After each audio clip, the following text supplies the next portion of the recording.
기부해 보신 여러분들 환영합니다. 오늘 예배 가운데 역사하시고 큰 은혜 주실 우리 하나님을 기대하면서 온 마음과 뜻과 정성을 다해 찬양으로 고백하며 나아가겠습니다. 교회여 일어나라, 교회여 일어나라, 주께서 부르시니 두려움과 실패 내려놓고 교회여 일어나라, 교회여 일어나라, 교회여 일어나라, 주께서 보내시니 우릴 부르신 삶의 자리에서 교회여 일어나라. 우리 한 번 더 교회여 일어나라, 교회여 일어나라, 주께서 부르시니 두려움과 실패 내려놓고 교회여 일어나라, 교회여 일어나라, 교회여 일어나라, 주께서 보내시니 우릴 부르신 삶의 자리에서 교회여 일어나라. 우린 세상의 빛, 우린 세상의 빛, 하나님의 편지, 주의 교회를 통해 세상이 주를 보리라. 일어나라, 아버지 사랑으로, 아버지 능력으로 서로 하나 되어 그 빛을 비추라. 노래하라 아버지의 사랑을, 아버지의 크심을, 이 삶의 노래로 주님을 나타내라. 노래하라, 일어나라, 아버지 사랑으로, 아버지 능력으로 서로 하나 되어 그 빛을 비추라. 노래하라 아버지의 사랑을, 아버지의 크심을, 이 삶의 노래로 주님을 나타내라. 일어나라. 아멘. 우리 기쁨으로 벌주치며 나가겠습니다. 내가 매일 기쁘게 순례의 길 행함은 주의 팔이 나를 안보하며, 내가 주의 큰 복을 받는 참된 비결은 주의 영이 함께하. 성령이 계시네, 할렐루야 함께 하시네. 좁은 길을 걸으며 밤낮 기뻐하는 것 주의 영이 함께. 세상 모든 욕망과 나의 모든 정욕은 십자가에 이미 못을 박았네. 어두운 밤이 지나고 무거운 짐 벗으니 주의 영이 함께하. 성령이 계시네, 할렐루야 함께 하시네. 좁은 길을 걸으며 밤낮 기뻐하는 것 주의 영이. 성령이 계시네, 성령이 계시네, 할렐루야 함께 하시네. 좁은 길을 걸으며 밤낮 기뻐하는 것 주의 영이 함께. 주의 팔에 그 크신 팔에 안기세. 주의 팔에 영원한, 주의 팔에 그 크신 팔에 안기세.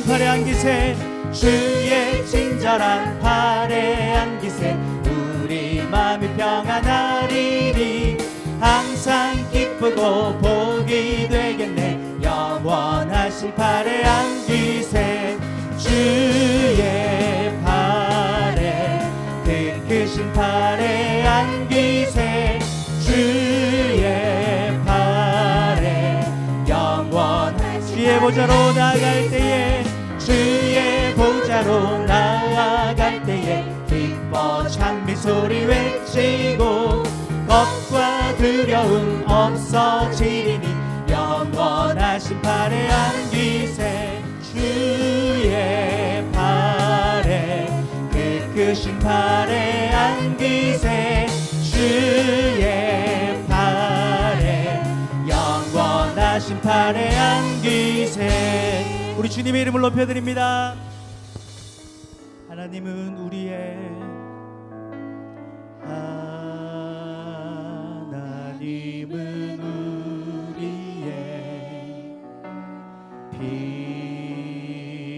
피난처가 되시며 환난 중에 우리의 힘과 도움이 하나님은 우리의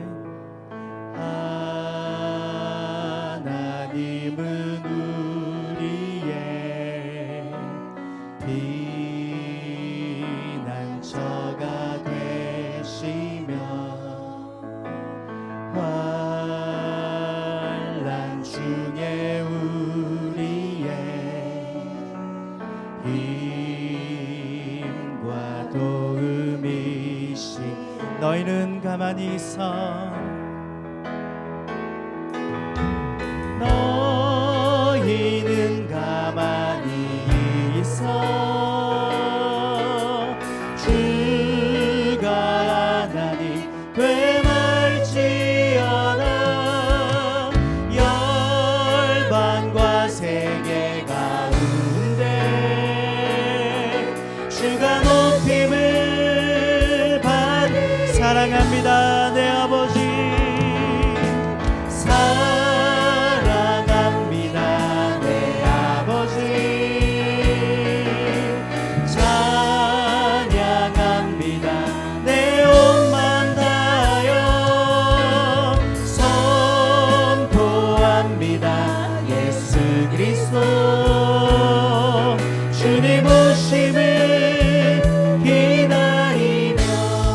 두 손 들고 하나님은 우리의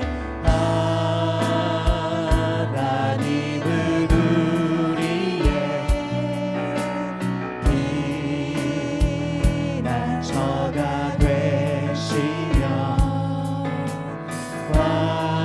환난 중에 우리의 힘과 도움 우리 영으로 고백합니다. 하나님은 우리의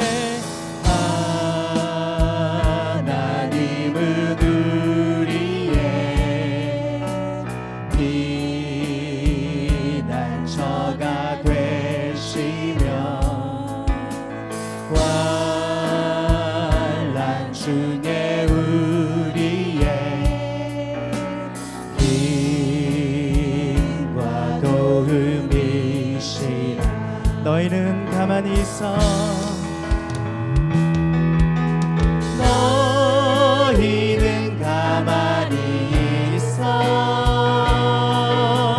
주가 하나님 되말지어다 열반과 세계 가운데 주가 높임을 받으 사랑합니다 내 아버지 사랑합니다 내 아버지 찬양합니다 내 온 맘 다하여 선포합니다 예수 그리스도 주님 오심을 기다 너희는 가만히 있어 너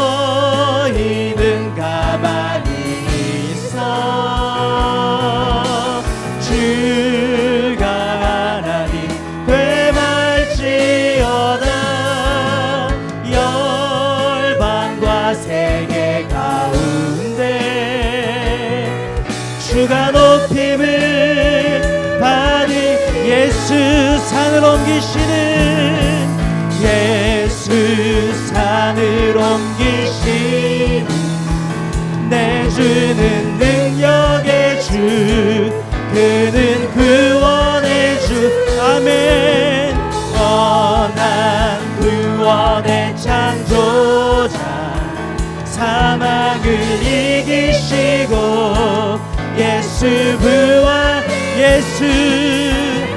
예수 산을 옮기시는 내주는 능력의 주 그는 구원의 주 영원한 구원의 창조자 사망을 이기시고 예수 부활했네 예수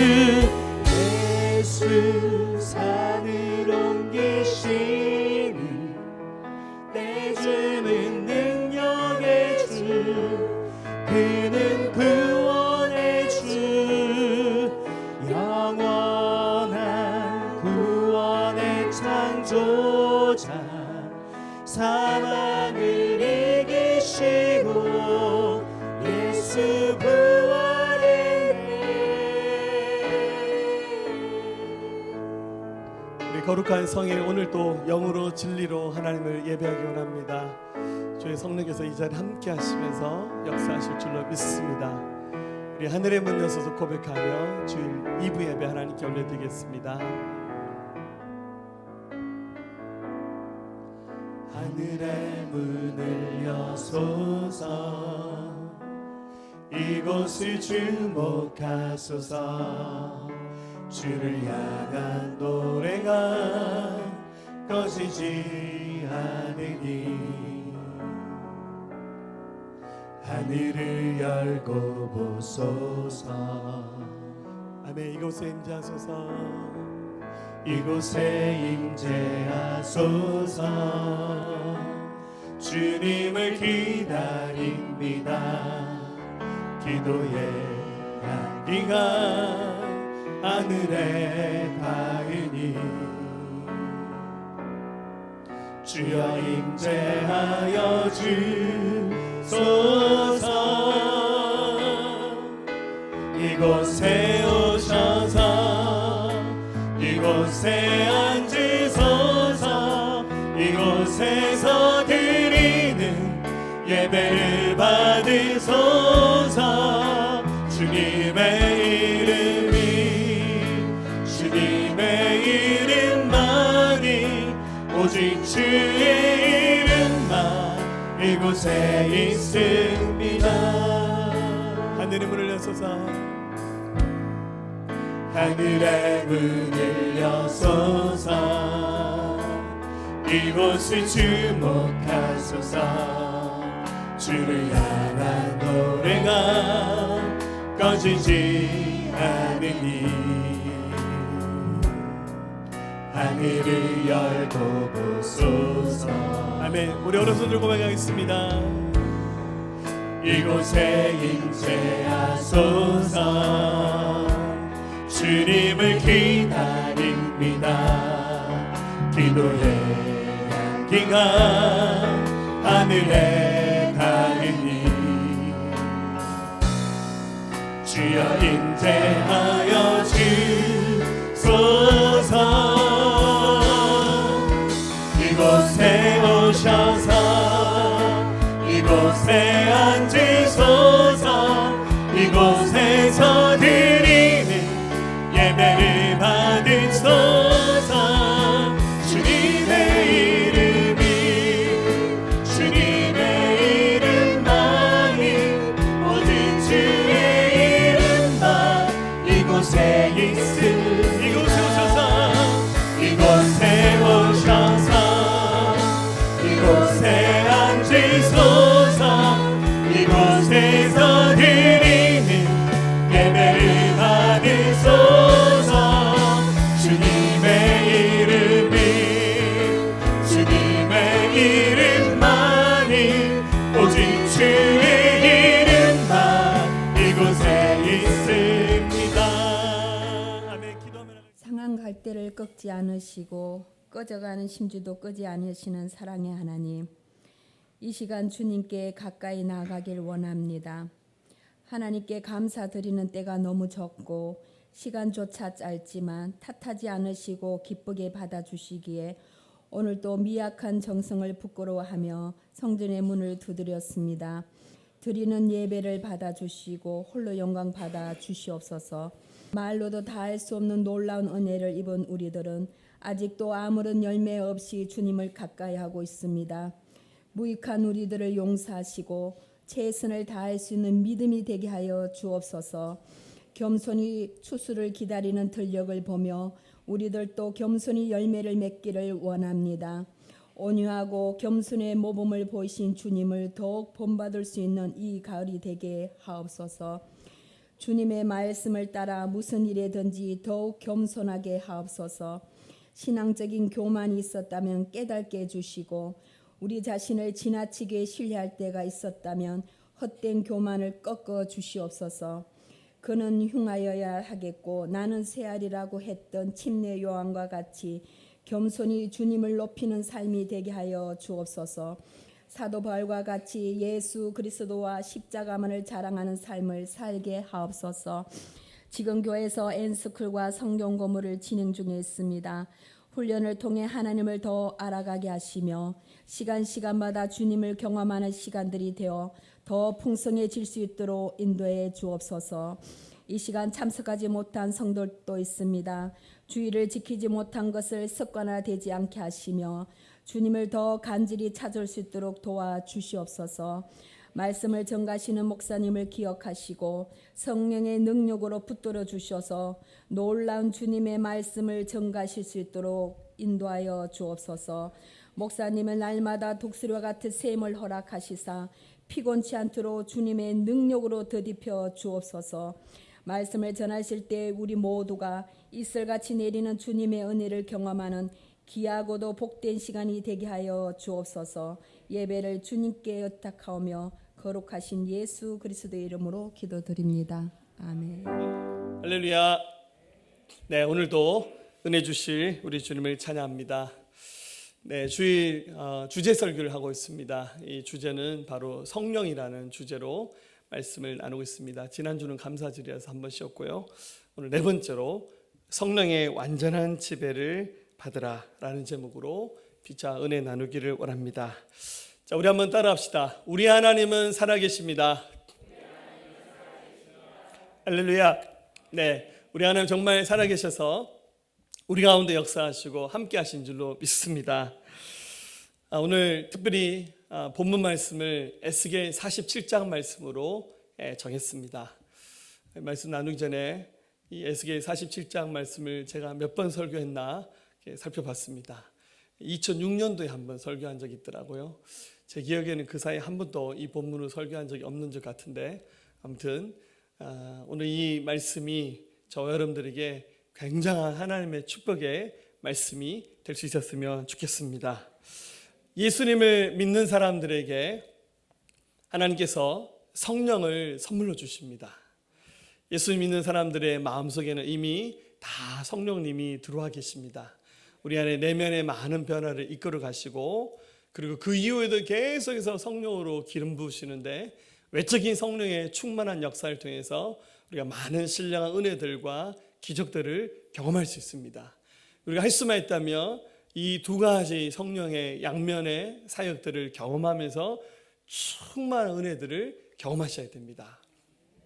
그래서 이 두 가지 성령의 충만한 은혜를 가장 잘 설명해 줄 수 있는 말씀이 어쩌면 오늘 이 본문의 말씀인지도 모르겠다는 생각이 들어서 이 주일날 이 말씀을 여러분과 함께 나누기를 원합니다. 이 성령의 충만을 바로 성령의 완전한 지배를 받는 삶, 이렇게 정의할 수 있습니다. 먼저 이 본문의 기록자였던 에스겔이라는 선지자가 어느 날 기도하다가 환상을 한 가지 보았습니다.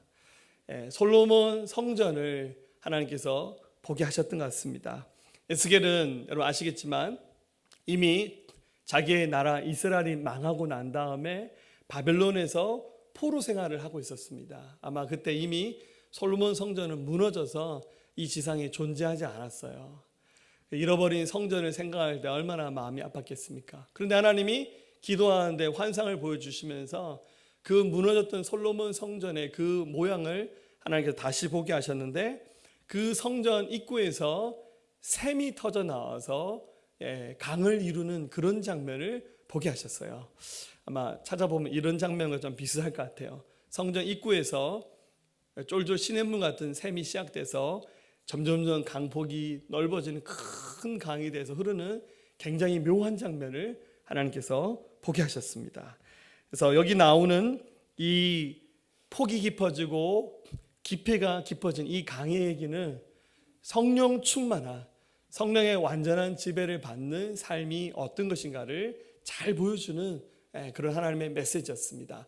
먼저 본문 말씀을 다시 보면 1절과 2절에 그가 나를 데리고 성전문에 이르시니 성전의 앞면이 동쪽을 향하는데 그 문지방 밑에서 물이 나와 동쪽으로 흐르다가 성전 오른쪽 제단 남쪽으로 흘러내리더라. 그가 또 나를 데리고 북문으로 나가서 바깥길로 꺾여 동쪽을 향한 바깥문에 이르시기로 본즉 물이 그 오른쪽에서 스며 나오더라. 여러분, 이 솔로몬 성전은 정문이 동양을 향해서 짓게 되었습니다. 우리는 보통 건물을 지으면 남향으로 건물을 짓는데 하나님께서는 동양으로 이 성전을 짓게 하셨어요. 그런데 이 에스겔이 보니까 그 동양을 하고 있는 성전의 정문 출입구 아래 샘이 터져서 그 샘이 다시 남쪽으로, 문지방은 문턱을 말하는 거죠. 그 문지방 아래로 샘이 흘러내리면서 그 샘이 남쪽으로 꺾여서 흐르고 다시 질러서 북쪽으로, 북문을 향해서 가고, 왜냐하면 성전은 동서남문 문이 4개입니다. 동쪽, 남쪽, 북쪽으로 갔다가 이 샘이 다시 꺾여서 동쪽 문을 향해서, 그리고는 그 샘이 그 성전에서 시작돼서 계속 흘러가는 굉장히 묘한 환상을 에스겔 선지자가 보았습니다. 솔로몬 성전의 조감도를 살펴보면 솔로몬 성전이 이렇게 생겼습니다. 자꾸만 우리의 예배당을 생각하십니다. 이렇게 의자가 다 깔려 있고 앞에 강대상이 있어서 설교하는 그런 성전을 생각하시는데, 솔로몬 성전은 구약의 그 모세 시대 때 지었던 임시 성전이었던 천막으로 지었던 성막과 구조가 거의 흡사합니다. 문을 아까 말했듯이 동양이 정문인데 동양문을 열고 들어가면 입구에 번제단이 있고, 그리고 거기 물두멍도 있고 바다도 있고, 그리고 보아스와 야긴을 불리는 두 기둥이 있고, 그 안으로 들어가면 이제 그 진설병도 있고, 그리고 가장 깊이는 지성소가 있는 구조입니다. 네. 그런데 이 솔로몬 성전을 설계할 때 솔로몬 성전에는 수로가 없습니다. 그러니까 이 구조상 어디서 물이 터져 나올 수 있게끔 그렇게 설계를 하지 않았습니다. 그러니까 이 에스겔이 성전에서 샘이 터져 나오는 환상을 본 것은 원래 성전에 없는 장면입니다. 굉장히 묘한 장면입니다. 왜 하필 하나님께서 에스겔에게 그 솔로몬 성전에서 시작되는 샘이 터져 나오는 이런 장면을 보게 하셨을까요? 여러분, 신약 시대에 와서 우리가 살고 있는 이 시대의 성전은 많은 사람들이 교회라고 생각하는데 살짝 의미가 좀 다릅니다. 보통 우리가 주의 성전, 은혜스럽게 이렇게 말하는데 정확히 말하면 여기는 예배당, 예배 처소란 말이 정확한 말입니다. 구약의 이 성전을 오늘날 신약 시대 때 가장 정확하게 옮긴 것은 바로 예수를 믿는 우리 한 사람 한 사람이 성전이 되었습니다. 그리고 이 성전들이 모인 곳이 바로 교회입니다. 고린도후서 3장 16절에 너희가 하나님의 성전인 것과 하나님의 성령이 너희 안에 거하시는 것을 알지 못하느냐. 주님이 우리가 성전이라고 그렇게 말씀을 하셨어요. 자, 그런데 왜 이 성령 충만이라는 것을 설명해 주시기 위해서 오늘 성경에서 이 성전에서 흘러나오는 샘을 보여주게 하셨을까요? 자, 이 비밀을 풀려면 우리 침례 받았던 것을 한번 생각해 보셔야 됩니다.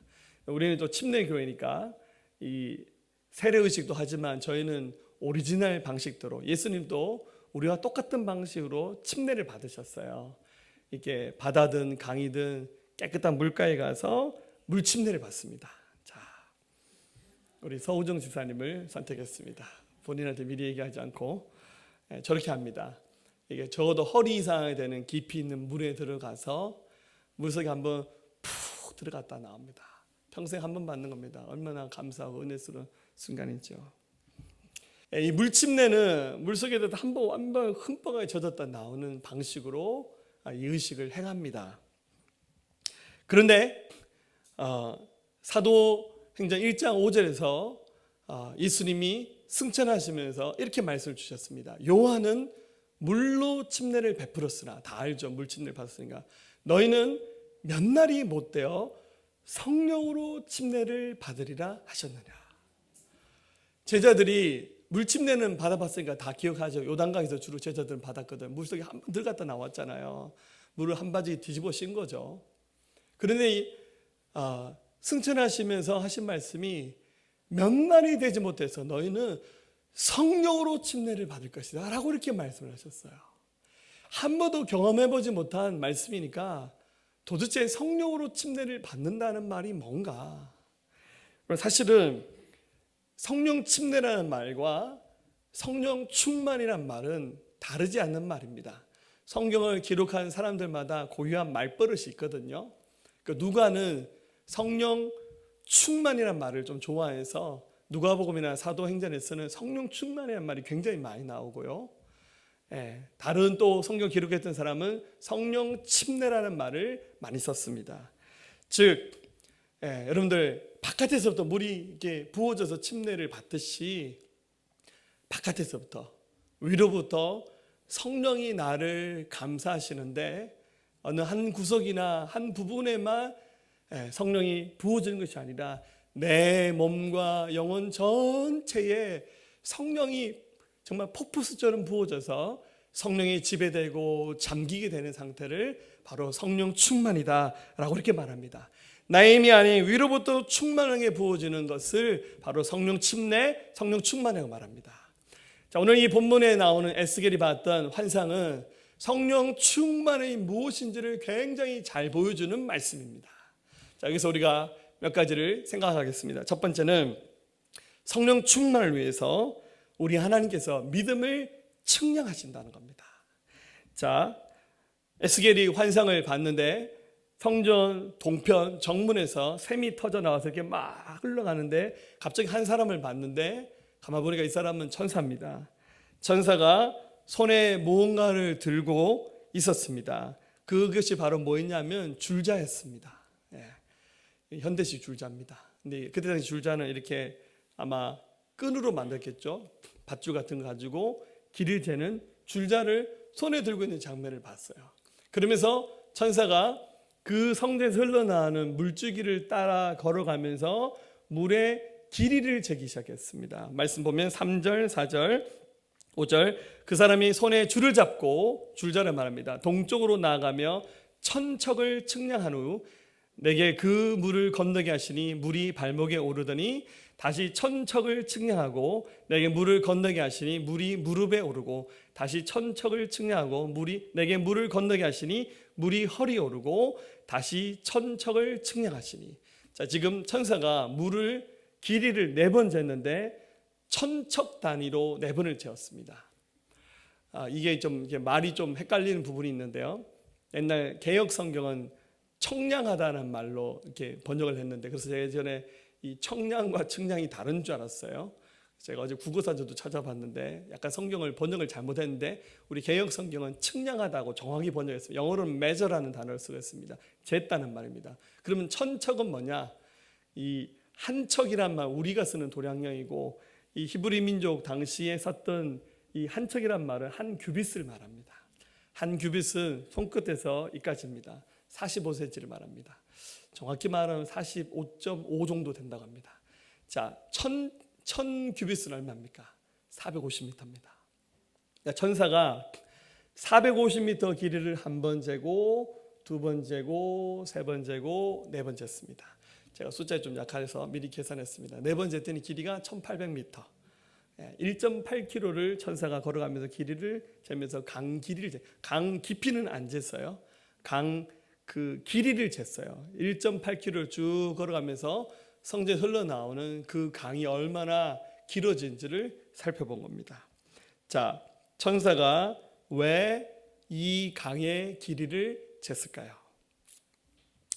사랑하는 여러분, 우리 하나님은 사람의 믿음의 크기를 보고 계셔요.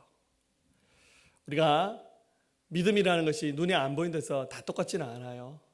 사람마다 다 하나님을 신뢰하는 그 중심의 믿음들이 각각 다릅니다. 하나님은 역사하실 때 얼마나 우리가 신실한 믿음을 가지고 우리 하나님을 바라보냐를 보고 계셔요. 그래서 예수님이 공생의 기간 동안 막 병자도 고치고 죽은 자도 살리시는 기적을 행하셨던 순간에 보면 예수님이 꼭 빠뜨리지 않고 하셨던 말이 있어요. 이런 말씀들을 주로 하셨어요. 마태복음 9장 28절, 예수께서 집에 들어가심에 맹인들이 그에게 나아오거늘 예수께서 이르시되 내가 능히 이 일 할 줄을 믿느냐? 대답하되 주여 그러하오다 하니 예수께서 그들의 눈을 만지시며 이르시되 너희 믿음대로 되라 하시니 그 눈들이 밝아진지라. 예수님 하신 말씀이 내가 이 일을 행할 줄은 네가 믿느냐라고 물어보셨어요. 당연히 주여 믿습니다 라고 고백하니까 주님이 기적을 행하셨어요. 거꾸로 주님 저 못 믿겠는데요, 안 될 것 같은데요, 이렇게 여러분들 정말 엉터리 대답했다고 생각해 보세요. 주님이 기적을 행하시려고 하시다가 다시 생각하셨을 것 같아요. 주님은 우리의 믿음의 그 길이를 재고 계셔요. 합당한 자인가. 여러분 자꾸 상황, 환경 원망하지 마시고 내가 믿음이 없는 것을 하나님 앞에서 한탄하셔야 됩니다. 그래서 누가복음 17장 19절에도 그에게 이르시되 일어나 가라 내 믿음이 너를 구원하였다 라고 말씀하셨어요. 여러분들 주님이 주인공 되게 하시는 믿음을 가지셔야 돼요. 여러분들 애들이 학교 가서 시험 못 친 가지고 여러분들 화내지 마시고, 남편이 밖에 나서 돈 많이 못 벌어온 거 너무 화내지 마시고, 집에 아내가 반찬 맛없게 하는 거 가지고 화내지 마시고, 우리가 믿음 없는 것을 한탄하셔야 돼요. 여러분 우리 주님은 아무 문제가 없어요. 주님은 다 준비가 되셨어요. 우리가 믿음이 없는 거예요. 하나님 하시겠다는데 불신하는 거예요.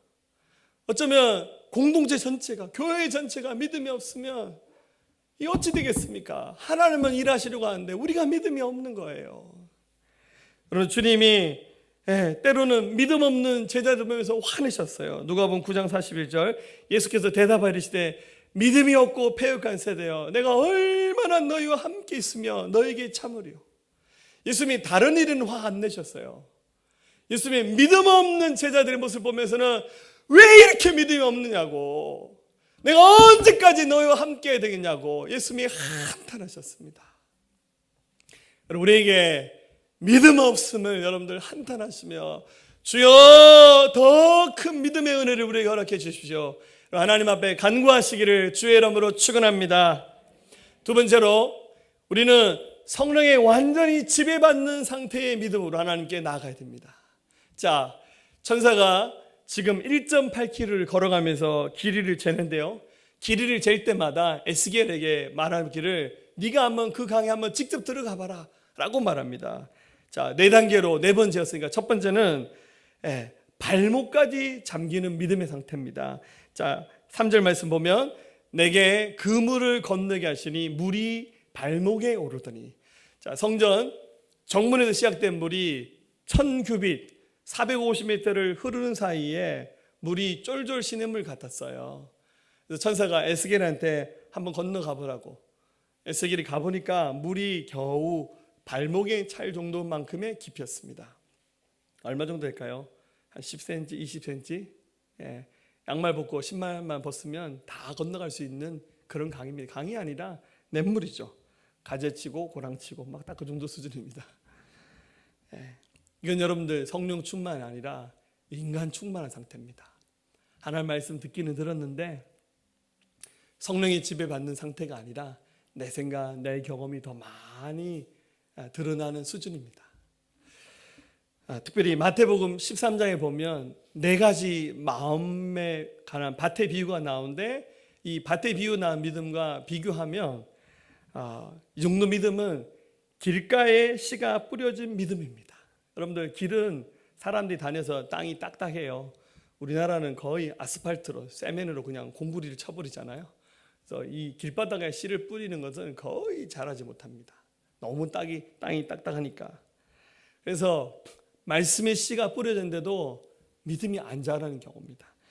마태복음 13장 19절 아무나 천국 말씀을 듣고 깨닫지 못할 때는 악한 자가 와서 그 마음에 뿌려진 것을 빼앗나니 이는 곧 길가에 뿌려진 자요. 말씀의 씨앗을 뿌렸어요. 그런데 여기서 말한 악한 자는 새겠죠. 새가 와서 씨앗을 싹 잡아가 버리는 거예요. 교회를 오긴 왔어요. 한 번, 두 번 왔더니 분위기도 좋고 목사님도 괜찮고 할렐루야. 성도들도 좋고 밥맛도 좋고. 그런데 마귀가 와서 의심을 주는 거예요. 야, 너 교회 너무 빨리 갔다. 젊은 네가 뭐하러 그 교회에 붙잡혀서 인생 거기서 종칠 일 있니? 그러면서 싹 우리 안에 있는 말씀을 훔쳐가 버려요. 그래서 믿음 못 자라고 교회 한두 번 오고는 그냥 교회 안 나와 버리시는 분들. 딱 그 수준입니다. 발목까지 잠기는 믿음의 수준. 이 수준에서 벗어나셔야 됩니다. 두 번째는 무릎까지 잠기는 수준입니다. 4절에 다시 천척을 측량하고 처음 450m에서 또 450m 한 번 더 쟀어요. 굉장히 강이 길게 뻗어나가기 시작했습니다.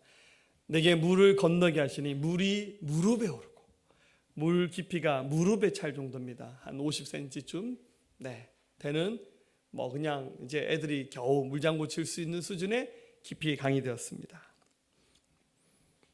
그렇지만 여기서 수영하기는 애들이나 하지 어른들이 물에 잠기기는 쉽지 않아요. 여기에 해당하는 믿음은 어느 정도 믿음일까요? 한 3대 7 정도의 신앙생활인 것 같아요. 말씀은 3이에요. 7은 내 생각이고 내 경험, 세상에 들어서 알고 있는 나의 통밥이죠. 주님이 장악하시려고 해도 자기가 너무 많이 올라옵니다. 자기 생각이 너무 많이 올라오면서 주님이 하시는 일에 통협조를 하지 않아요. 주님 가만히 좀 계세요. 내가 더 맞는 것 같아요. 딱 이 수준이죠.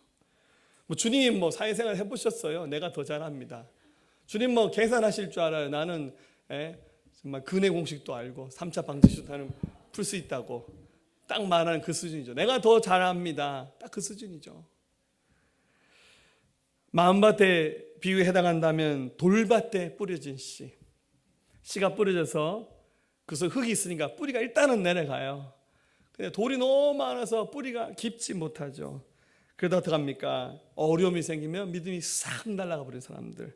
마태복음 13장 20절 돌밭에 뿌려졌다는 것은 말씀을 듣고 즉시 기쁨으로 받되 그 속에 뿌리가 없어 잠시 견디다가 말씀으로 말미암아 환난이나 박해가 일어날 때는 곧 넘어지는 자요. 누군가 와서 이렇게 찔러요. 요즘에는 코로나 때문에 직장인들 월요일날 출근하면 물어본대. 너 어제 교회 갔다 왔니? 참 너무 어려운 시대인 것 같아요. 근데 우리 예수 믿는 신앙생활을 이렇게 한번 제대로 해보려는데 뭔가 주변에서 안 믿는 남편, 아내, 자식이나 부모님, 우리 직장의 어떤 사람들, 환경들이 우리의 믿음들을 자꾸만 이렇게 붙잡으면서 신앙생활 제대로 못하게끔 우리를 주저앉히는 거예요. 세 번째, 이번에는 허리까지 잠기는 믿음입니다. 다시 에스겔에게 천사가 말합니다. 4절에 다시 천척을 측량하고 내게 물을 건너게 하시니 물이 허리 오르고 세 번째 깊이를 쟀는데 물이 허리까지 한 1m쯤 될까요? 아까 우리 침례 받을 정도의 수준인 것 같아요. 허리까지 잠기는 물은 걸으면 걸을 수 있고 못 걸으면 못 걷는 수준입니다. 그냥 용기 내서 헤엄치면 헤엄도 칠 수 있고 걸어가면 걸어갈 수 있는 수준입니다. 딱 반반입니다. 가끔씩 물에 빠진 사람들이 허우적하는데 야 거기 설 수 있는데 야 발을 닿아보니까 발이 닿아요. 할렐루야. 자, 딱 반반입니다. 주님 생각 반, 내 생각 반. 딱 그 수준입니다. 내 힘으로도 얼마든지 할 수 있고 분위기 좋으면 주님의 힘으로 하죠. 딱 그 수준인 거죠. 딱 그 정도의 반반의 믿음입니다. 아까 만밭의 비유에 해당한다면 가시밭에 뿌려진 씨가 떨어진 믿음의 수준입니다. 씨가 일단 뿌려져서 땅은 좋잖아요. 뿌리 내리고 줄기가 올라와서요. 한참 자라다 보니까 가시에 찔리는 거예요. 너무 세게 찔려서 자라지 못하고 열매 맺지 못하는 겁니다. 마태복음 13장 22절 가시떨기에 뿌려졌다는 것은 말씀을 들으나 세상의 염려와 재물의 유혹에 말씀이 막혀 결실하지 못하는 자라. 하나님의 말씀을 믿기는 믿는다고 고백하고 알겠다고 하는데 막 염려, 걱정, 근심이 막 밀려오면서 어느 순간 말씀 다 버려버리고 자기 생각과 자기 뜻을 가다가 실패하는 거예요. 자, 마지막 네 번째는 뭐겠습니까? 온몸이 잠기는 순간입니다. 천사가 길이를 네 번 쟀잖아요. 네 번째는 1.8km까지 길이를 잽니다. 5절에 다시 천척을 측량하시니 물이 내가 건너지 못할 강이 된지라. 그 물이 가득하여 헤엄칠 만한 물이요 사람이 능히 건너지 못할 강이더라. 에스겔 물이 딱 들어가니까 발이 안 닿아요. 깊이가 적어도 뭐 한 1m 적어도 에스겔 키가 얼마인지 모르겠지만 제가 172밖에 안 됩니다. 할렐루야. 적어도 한 2m는 됐겠죠. 최소한. 들어갔더니 발이 안 닿아요. 들어가지 않든지 들어가서 어떡합니까? 물살에 자기 몸을 맡겨야 돼요. 여러분들 하나님 우리 몸을 기가 막히게 만들었는데요. 우리 배 안에 공기가 있나 봐요. 사람이 물에 빠졌을 때 가만히 있으면 절대 물이 안 가라앉아요. 물에 빠질 때 살려고 자꾸 애쓰면 돌아가시는 거예요. 물이 빠져도요 그냥 가만히 있으면 우리 몸 가라앉지 않아요. 이 물속에 들어가서 어떻게 됩니까? 그 물살에 자기 몸을 맡기면 됩니다. 이것이 바로 완전히 성령이 우리를 지배하시는 성령 충만, 물속에 한번 완전히 들어가는 성령 침례가 바로 이런 상태를 말하는 겁니다. 아까 밭의 비유로 말하자면 좋은 밭에 떨어진 씨가 뿌려진 믿음을 말합니다. 여기 뿌렸더니 뿌리를 내리고 줄기가 올라와서 잎이 피고 꽃이 피어서 열매 맺게 되는 순간에 믿음을 말하고 있습니다. 여러분이 바로 하나님 앞에 이런 성령의 충만함을 구해야 됩니다. 하나님 발목이나 무릎이나 허리까지가 아니라 성령께서 완전히 나를 지배하시고 다스리실 수 있는 그런 은혜를 구합니다. 에베소 5장 18절에 술 취하지 마라. 이는 방탕한 것이니 오직 성령으로 충만함을 받으라고. 하나님 앞에 성령의 충만함을 구해야 됩니다. 그럴 때 하나님이 우리를 통해서 나타나실 수 있는 거예요. 자, 마지막 세 번째, 이렇게 성령 충만한 삶이 시작되면 우리 삶에 기적이 나타납니다. 할렐루야. 단순히 뭐 은사 하나만 받는 거, 우리 뭐 방언하고 뭐 병 고치는 거, 그것도 감사한 은혜인데, 단순히 어떤 성령이 나타나는 임재의 체험만을 한 가지만 하시기 위해서 성령이 임하시는 것이 아니라 성령께서 임재하시고 충만하신 순간부터 하나님이 우리 삶을 통해서 기적을 만들어내시는 거예요. 자, 에스겔이 헤엄쳐 가야 되는 그 강의 깊이와 폭을 보면서 그 다음부터 강이 폭도 넓어지고 깊이는 더 깊어지는 장면을 봤습니다. 그러면서요 어떤 장면을 봤냐면 7절에 내가 돌아가니 강 좌우편에 나무가 심이 많더라. 그 강 좌우편에 나무가 갑자기 막 질비한 장면을 봤어요. 원래 나무가 이렇게 심으면 적어도 몇십 년을 키워야 굉장히 큰 나무가 되잖아요. 근데 이 환상 속에서 본 거니까 갑자기 강이 흘러가는 곳에 옆에 좌우편에 나무가 막 심겨서 자라는 장면을 봤습니다. 이 많다는 말은 히브리 말로 라브라는 말인데 이게 양적인 의미가 아니라 질적인 풍성을 말하는 단어입니다. 원래 여러분들 이스라엘 혹시 가보셨는지 모르겠는데 이스라엘은 아랫지방은 거의 사막지대입니다. 그 브엘세바만 통과하면 그 아래쪽은 거의 사막이에요. 나라가 우리나라 강원도밖에 안 되는 조그만 나라인데 그 아래쪽은 거의 사막지대. 왜냐하면 이스라엘은 비가 너무 적게 오는 나라예요. 겨울에 이렇게 비가 싹 오고 봄부터 가을까지 비가 거의 안 오는 나라입니다. 그래서 이 아래 내려가면 나무 하나 없고 어떤 때는 풀 한 폭이 없는 사막이 굉장히 많아요. 그런데 이 샘이 지나가는 곳마다 좌우에 나무가 즐비한 장면을 봤습니다. 사랑하는 여러분, 하나님의 성령께서 우리를 통해서 나타나시면서 우리 인생을 붙잡으시는 순간 우리 삶의 진정한 풍성한 은혜가 시작되는 겁니다. 할렐루야. 요한복음 10장 10절에 도둑이 오는 것은 도둑질하고 죽이고 멸망시키는 것뿐이요 내가 온 것은 양으로 생명 얻게 하고 더 풍성히 얻게 하려 하는 것이다 라고 말씀해 주셨어요. 예수 믿는 사람의 삶을 하나님께서 진정으로 풍요하게 해주시는 거예요. 여러분 생각해 보세요. 예수님 믿고 신앙생활 하는데 맨날 나의 삶은 죽고 싶고 맨날 우울하고 맨날 아프고 그러면 되겠습니까 여러분들? 하나님이 우리 마음에 기쁨도 주시고 막 우울증이 있어도 그 우울증이 치유되고 기쁨이 나타나고 질병이 있어도 하나님 고쳐주시면 얼마나 감사해요. 물론 모든 질병이 다 낫는 것은 아닙니다만 혹시 안 고쳐주셔도 이것이 더 이상 내게 아픔이 되지 않고 더 이상 나의 약점이 되지 않고 이것 또한 감사하면서 풍성한 삶을 누리며 살아가는 거예요. 바로 생명의 역사가 시작되는 그 자리에 하나님 이런 풍성한 은혜를 선물로 주십니다. 근데 여기서 끝나지 않고요.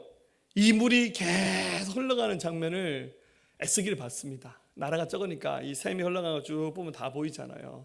어디까지 흘러갔냐면 8절에 그가 내게 이르시되 이 물이 동쪽으로 향하여 흘러 아라바로 내려가서 바다에 이르르니 이 흘러내린 물로 그 바다의 물이 되살아나리라.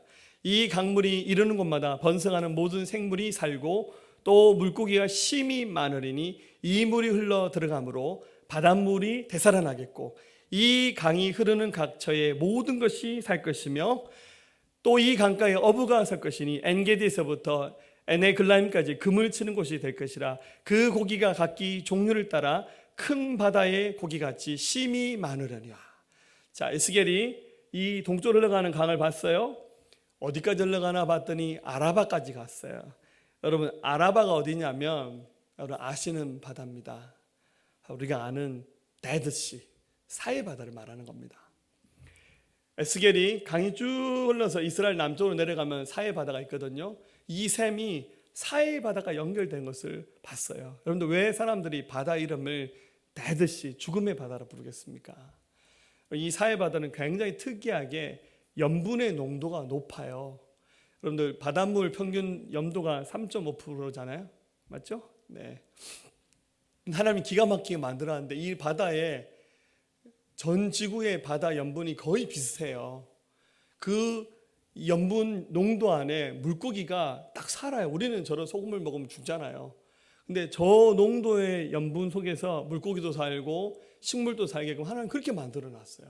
근데 이 사해 바다는 다른 바다보다 염분 함유량이 더 높아요. 그래서 여러분들 이 사해 바다에는 물고기가 전혀 살지 않아요. 피레미 한 마리 살지 않습니다. 사해 바다에 낚시하러 가시면 큰일 납니다. 쪽팔립니다. 아시죠? 염분이 높으니까 가면 물이 둥둥 떠다닌다고 할 정도입니다. 식물도 없고 물고기도 없습니다. 죽음의 바다입니다. 이스라엘 사람들은 다 아는 바다예요. 그런데 에스겔이 봤던 그 강 샘물은 민물입니다. 이 샘이 큰 폭과 깊이를 이루어서 사해 바다에 들어갔더니 어떻게 되겠습니까? 짠물과 단물이 섞이는데 그 물량이 너무 많아서 사해 바다 전체 염분을 떨어뜨리는 거예요. 그래서 그 사해 바다에 각종 종류의 물고기들이 되살아나고 식물들이 살아나면서 거기에 어부가 생겨나서 어부가 그물질을 하는 거예요. 거기서 굉장한 회복의 역사를 이 에스겔이 봤습니다. 물론 지금도 사해바다는 동식물이 살지 않아요. 저도 예전에 2007년도에 한번 성지순례 간 적이 있었는데 사해바다 앞에 가서 물에 발을 담그지보다 그냥 왔어요. 보니까 그 앞에 진흙만 유명합니다. 염분이 높으니까 그 얻어가지고 머드팩 가고 막 그럽니다. 사람들이. 사해바다는 바로 우리 자신입니다. 예수님 없이 죽은 삶을 사는 거예요. 죽은 시체처럼 사는 거예요. 근데 허우대는 다 멀쩡하잖아. 옷 잘 입고 메이크업 잘하고 꾸미면 살아있는 것처럼 보이지만 예수님 없는 인생은 죽음의 바다, 사해 바다처럼 그렇게 사는 거예요. 근데 거기에 성령이 계속해서 부어줍니다. 계속 부어졌더니 그 짠물을 하나님께서 염분을 떨어뜨려서 물고기가 살 수 있는 생명의 바다로 바꾸듯이 하나님의 성령께서 역사하시면 죽은 인생이 변화되어 생명 있는 인생으로 되살아나는 거예요. 할렐루야.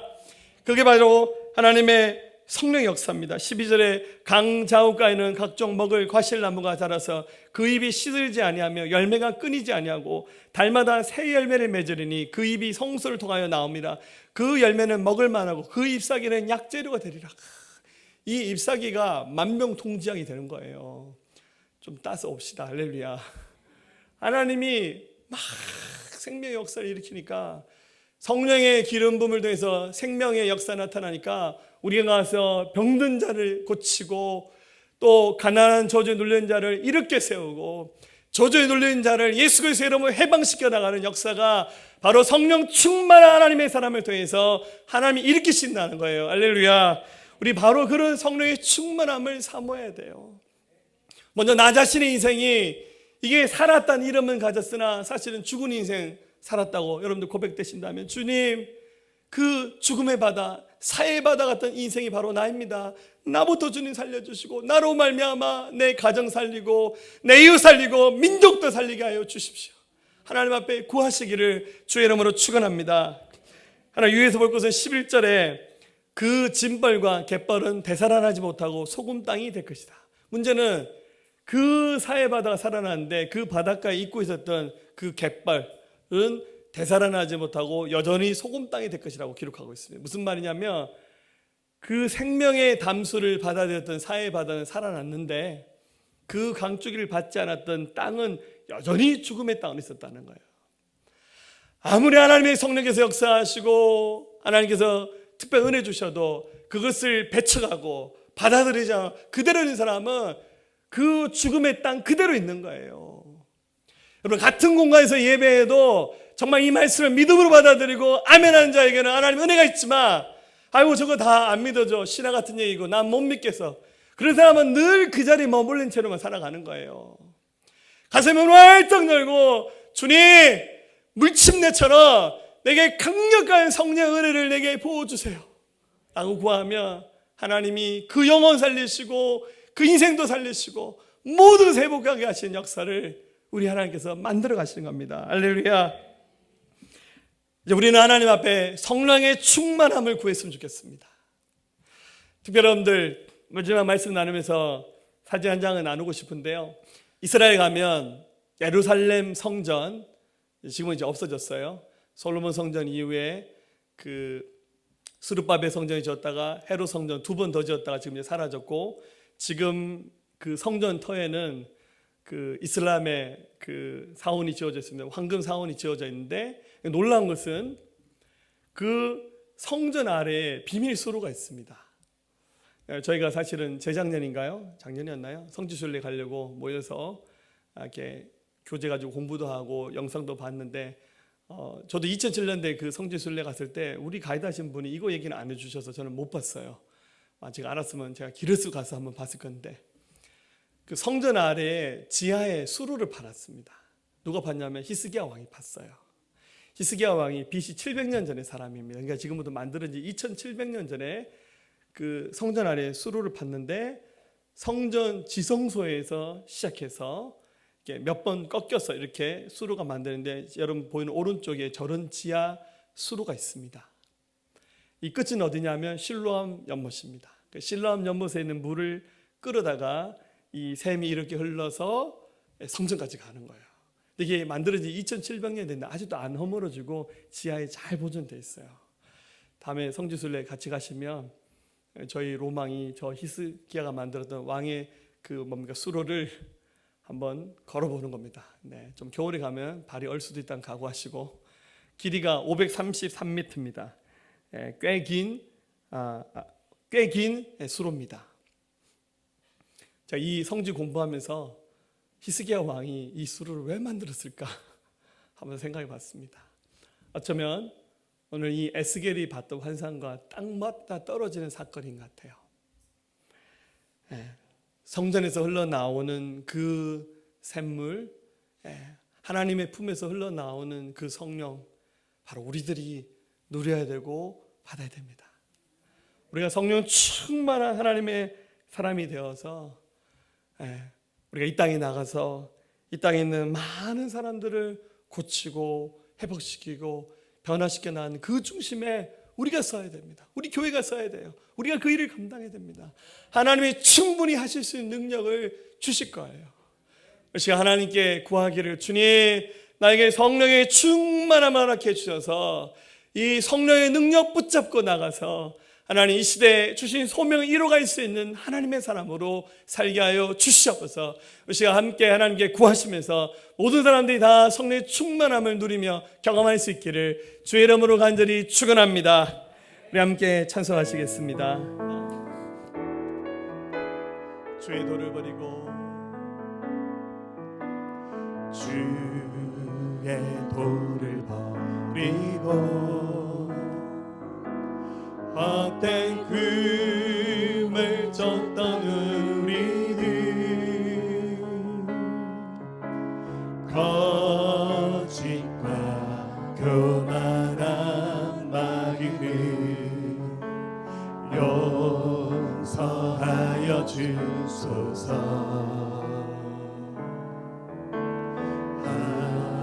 하나님의 긍휼로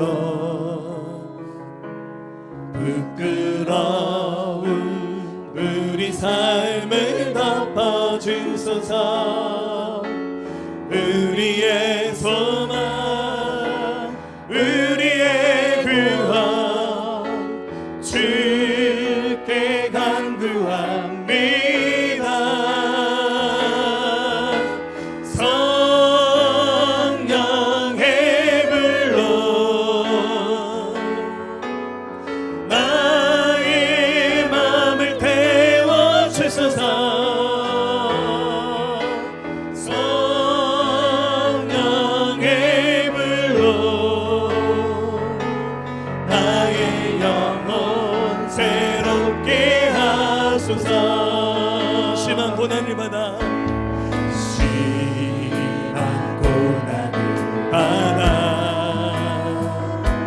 살 소망까지 끊어지고 죽음과 같은 고통에서 죽음과 같은 고통에서 주를 보게 하셨네.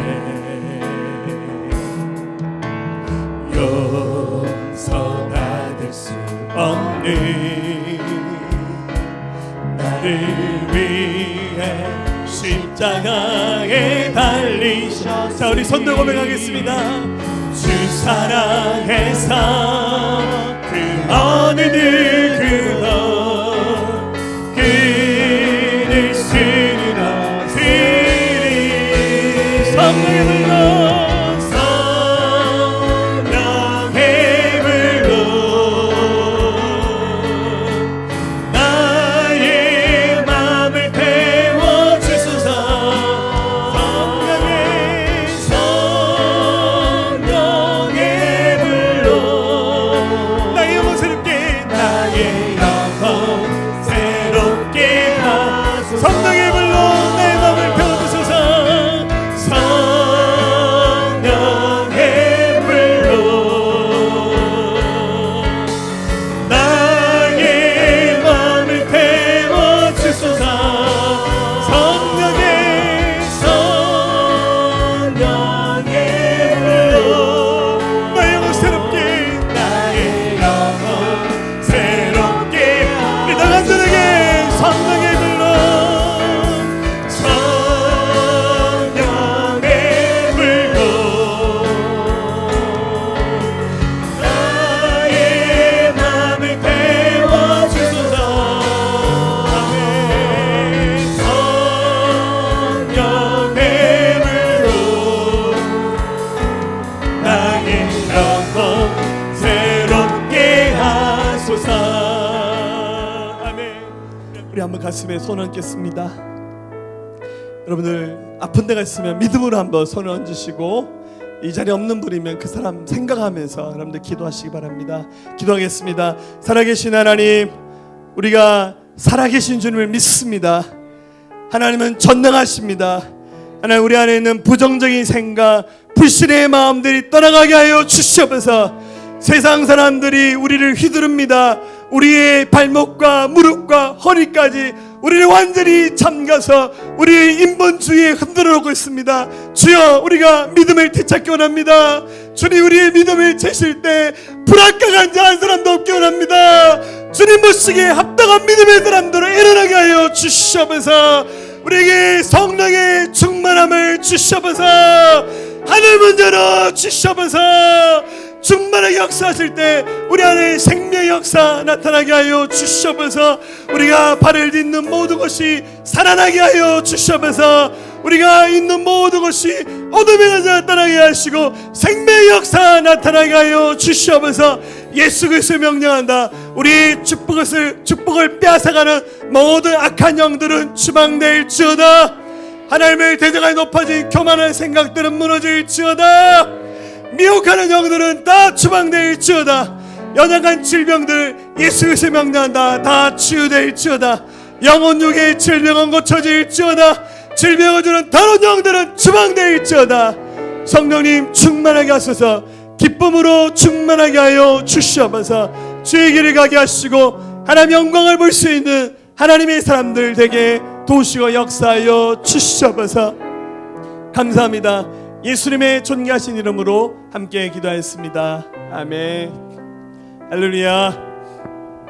여러분이 밟는 모든 것이 사막의 땅도 축복의 땅으로 바뀔 겁니다. 할렐루야.